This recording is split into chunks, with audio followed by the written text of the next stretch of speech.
armaturni elementlar mavzusiga mana bir real holatda. Ustoga bu nechiga armatura? Armaturamiz 8 mega armatura.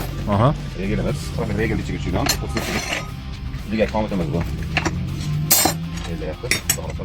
Vigillarning oralig'idagi asosiy pastki tevaki turgan armaturani bog'lanadi. Teva pastni birlashtirish uchun. To'g'ri. Asosiy xomutga yordamchi kuch.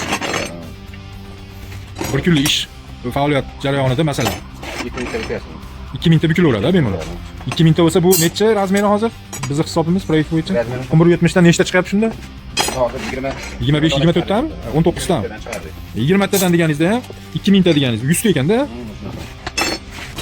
Yaxshi, mana proses ko'rib olasizlar. Birinchi etapda ilgay tarafi bukiladi, ikkinchisida tepagi qismi gavrazi bo'lib bukiladi.